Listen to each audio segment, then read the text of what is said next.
Hello दोस्तों, ओमी tuition classes में आपका बहुत बहुत स्वागत है। जैसा कि आपको पता है कि हमारे पास क्लास 12th का लिक्विड सॉल्यूशंस के हमारे पास एग्जांपल कर रहे थे और उस सीरीज में हमारे पास एग्जांपल नंबर 7 को आज डिस्कस कर रहे हैं। समझिए क्या कह रहा है एग्जांपल नंबर 7, क्या कह रहा है 2.82 ग्राम ऑफ ग्लूकोज। ठीक है जी, कितने ग्राम ग्लूकोज है? तो हमारे पास 2.82 ग्राम ऑफ ग्लूकोज है जिसका मोलर मास हमारे पास 180 होता है, ये हमें पता है। Dissolve in 30 gram of water.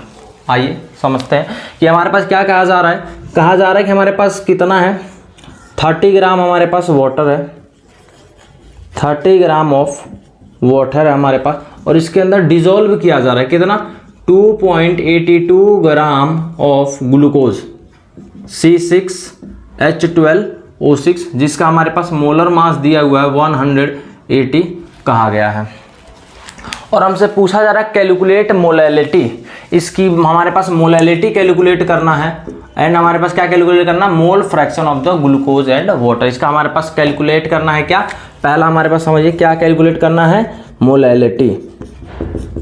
Molality यानी स्मॉल m भी कैलकुलेट करना है एंड दूसरा हमारे पास मोल फ्रैक्शन। मोल फ्रैक्शन किसका कैलकुलेट करना है, तो मोल फ्रैक्शन ऑफ हमारे पास वाटर का भी कैलकुलेट करना है and mole fraction of glucose का भी हमारे पास कैलकुलेट करना है। इतना हमारे पास क्वेश्चन में कहा जा रहा है।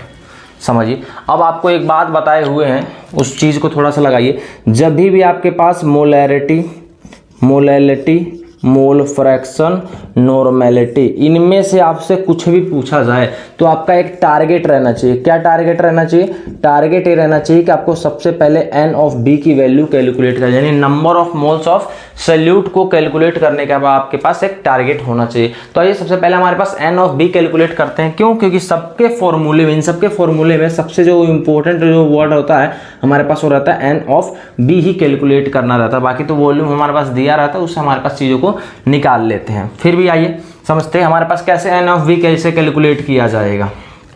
n ऑफ b को कैसे कैलकुलेट करते हैं, number of moles of b is equal to में क्या होता है, गिवन मास ऑफ में b डिवाइड बाई में molar mass of b। Given mass of b, देखिए इस पूरे कंपोनेंट को, ये क्या सॉल्यूट है, क्या ये पूरा कंपोनेंट कैसा काम कर रहा है, सॉल्यूट की तरह, और हम अपने कन्वेंशन में क्या लेके चलते हैं, सॉल्यूट को b लेके चलते हैं, और ये पूरा तरीके से कैसे काम कर रहा है, सॉल्वेंट के तरह। इसको हमारे पास कैसे लेके चलते हैं, a के तरह लेके चलते हैं। तो देखिए हमारे पास क्या है, नंबर ऑफ मोल्स हमारे पास किसको डिनोट करना है, गिवन मास ऑफ b। तो गिवन मास कितना है b का, तो गिवन मास है 2.82 ग्राम, इसका हमारे पास गिवन मास हो गया। एंड हमारे पास molar mass, given mass by में मोलर मास, तो मोलर मास कितना दिया हुआ है 180, और इसका यूनिट क्या होता है, ग्राम पर मोल्स होता है। देखिए ग्राम से ग्राम कट गया। इस वैल्यू को आइए कैलकुलेट करके देखते हैं कितना आ जाएगा। ये वाला वैल्यू कैलकुलेट करके आ रहा है 0.015 मोल, हमारे पास इसकी वैल्यू कैलकुलेट होके आ गया। देखिए अब हमारे पास मोल फ्रैक्शन भी है, तो मोल फ्रैक्शन ऑफ b के लिए हमारे पास क्या निकालना पड़ेगा, n ऑफ a भी निकालना पड़ेगा। तो अभी ये निकाल के चेक कर लेते हैं, फिर हमारे पास डायरेक्ट फॉर्मूले में इंक्लूड कर देंगे इसमें। तो क्या होता है, number of moles of a divide में क्या होता है, given mass of a divide by में मोलर मास ऑफ a।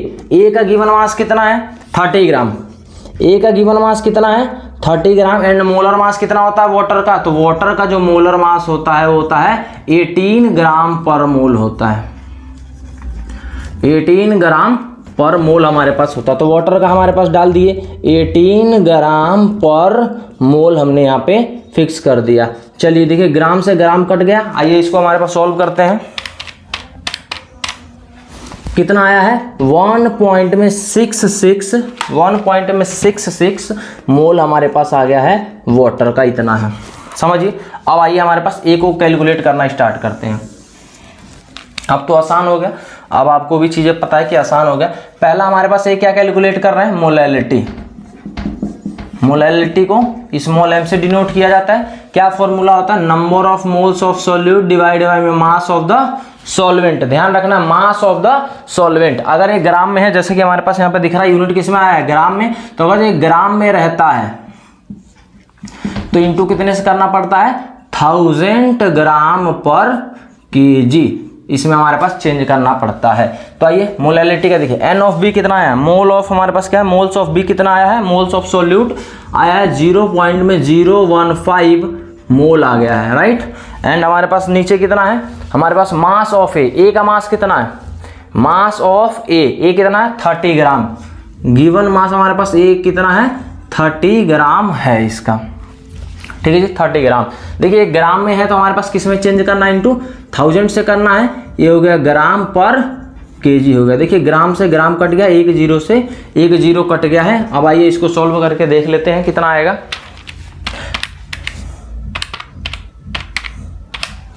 इसका हमारे पास इसका करेंगे तो 1.5 आ जाएगा, 1.5 मोल डिवाइड बाई में कितना आ जाएगा 3 kg।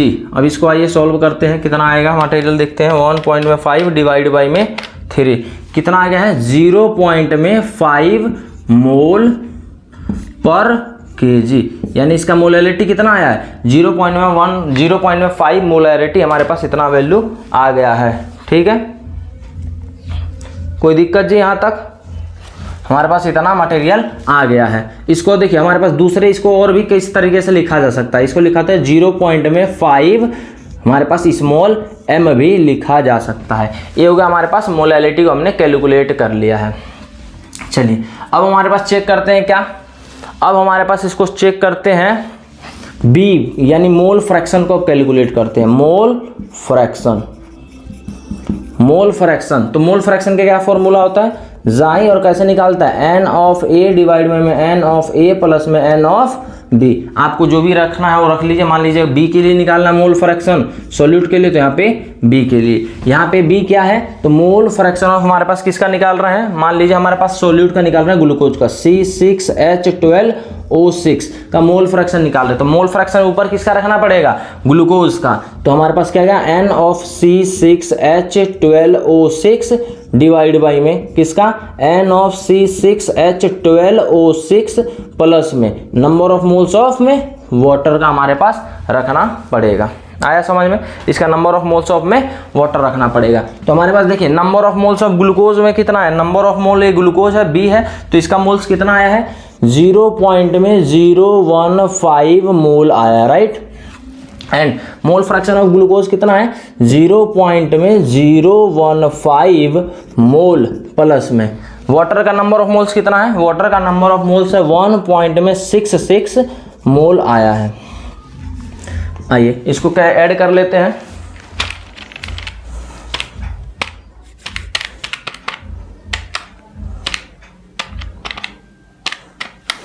इसको हमारे पास करने पे 0.015 मोल डिवाइड बाई में इसका आएगा 1.675 मोल आएगा। देखिए मोल से मोल कट गया। अब हमारे पास इसको डिवाइड करते हैं, यानी 0.015 डिवाइड बाई में 1.675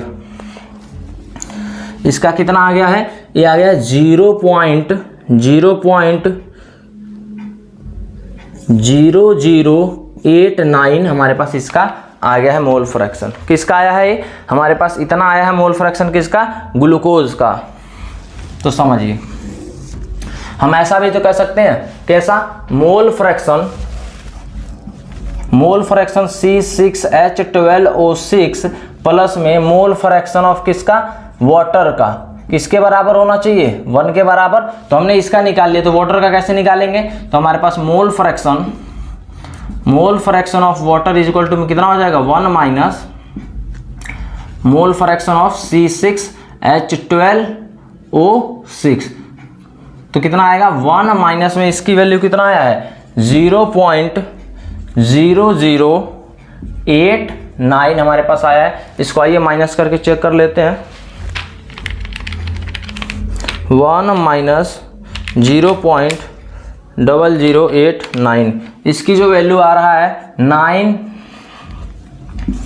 0.9911 आ गया है। तो देखिए ये आ गया हमारे पास मोल फ्रैक्शन आ गया है। ठीक है जी, ये किसका आया है, मोल फ्रैक्शन ऑफ वाटर आ गया है, और हमारे पास किसका आया है, मोल फ्रैक्शन ऑफ ग्लूकोज। तो ये था आज का क्वेश्चन। मिलते हैं किसी अगले क्वेश्चन में, तब तक के लिए धन्यवाद।